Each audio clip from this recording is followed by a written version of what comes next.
Nice to see you, Mr. President. Nice to see you, Greta. Surprised to see you here all the way in Singapore. Well, it was a good place, and you're the only one I've done an outdoor interview, and it's about 130 degrees, but that's okay. I think it's about 150, but yeah, anyway. It's pretty hot. What surprised you today about Kim Jong-un? Really, he's got a great personality. He's a funny guy. He's a very smart guy. He's a great negotiator.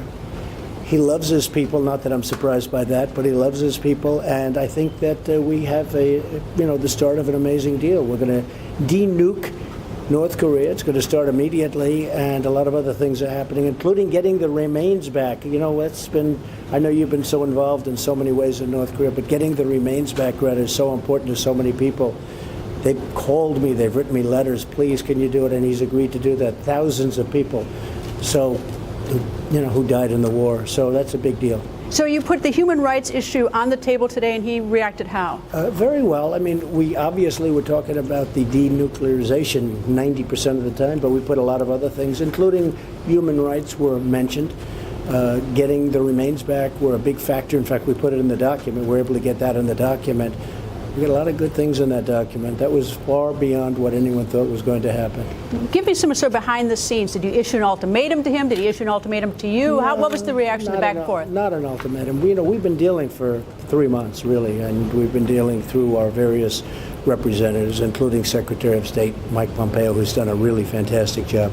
So we've been dealing for a pretty good period of time, and when we met today, we got along right from the beginning. For me, this is hour number 25. I haven't been sleeping for 25 hours. It's been a big, long negotiation, and I'm very proud of it. It starts a process, that could have ended up in a war, that could have ended up with many millions of people. You know North Korea very well. Seoul has 28 million people.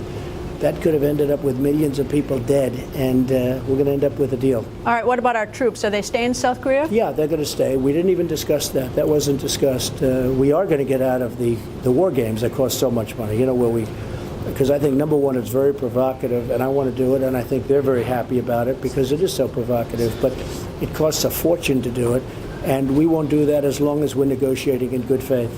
What brought him to the table this time? Because there's been a lot of saber rattling back and forth over decades with the DPRK in the U.S. Well, actually, I don't think there's been too much saber rattling prior to me. I don't think they basically had a silencio attitude, silence. They didn't want to talk about it, and you can't do that.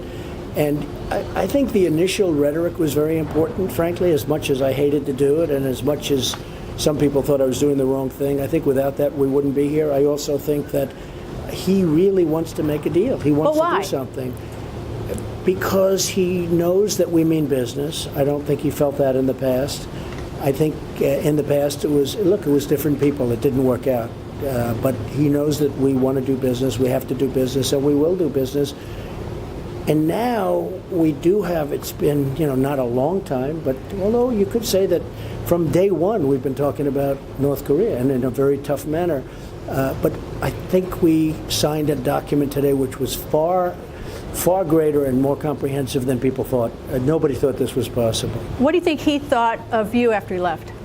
I think he liked me, and I like him, and I understand the past, and nobody has to tell me he's a rough guy. He has to be a rough guy, or he has been a rough person, but we got along very well. He's smart, loves his people, he loves his country, he wants a lot of good things, and that's why he's doing this. But he's starved them, he's been brutal to them, he still loves his people? Look, he's doing what he's seen done. I mean, if you look at it, but I really have to go by today and by yesterday and by a couple of weeks ago, because that's really when this whole thing started. Again, without the rhetoric and without the sanctions were very important. The sanctions are going to remain on until such time as we see, this is going to happen. And we pretty much see that now, but the sanctions will remain on until we really start dismantling or dismantle the nuclear weapons. Because this is Voice America, it will be heard in North Korea by the citizens of DPRK of North Korea. What do you want to say directly to the citizens of North Korea? Well, I think you have somebody that has a great feeling for them. He wants to do right by them, and we got along really well. We had a great chemistry. You understand how I feel about chemistry. It's very important. I mean, I know people where there is no chemistry. No matter what you do, you just don't have it. We had it right from the beginning. I talked about that, and I think great things are going to happen for North Korea. Mr. President, nice to see you all the way from Washington. That's true. It's been a long time. At some point, I'll be able to go to sleep, I think, get a little rest. Indeed. Have a safe trip back, sir. Brad. Thank you, It's a sir. great honor. Thank you. Thank you.